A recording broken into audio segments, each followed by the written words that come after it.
风吹过老城门，他一个人走得很稳，没人看懂他眼里的火，但他知道自己一定会成。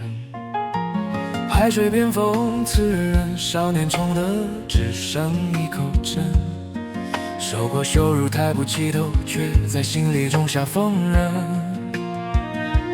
朴木泛9月份，1碗温热积了一生。他说若有一天能翻身，人情我会还得很深。命有路，风有痕，他一步一步踩得很稳。水雨正放，背水一战，下坡遭拒混，暗度陈仓，那一夜太近，只有他知道天下要翻身。最强壮帅，运兵如神，勇气如风，千军万马挡在面前，他只往前，从不问可能不能。北风向战神棍，眼界都在他掌纹。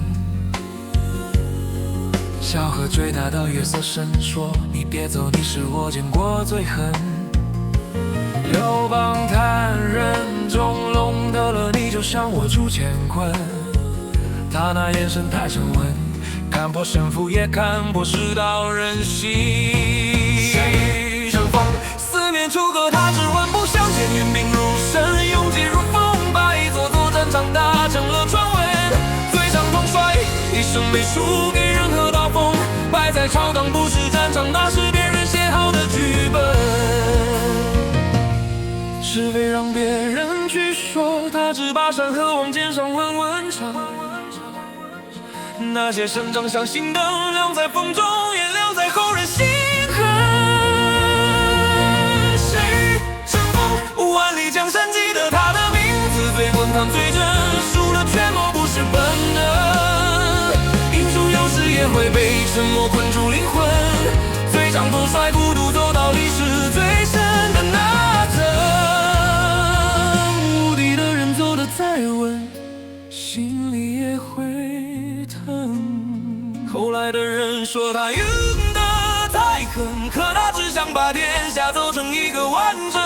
山河换了主人，名字却留在风里很深。最强统帅走得稳，走到最后也还是那口针。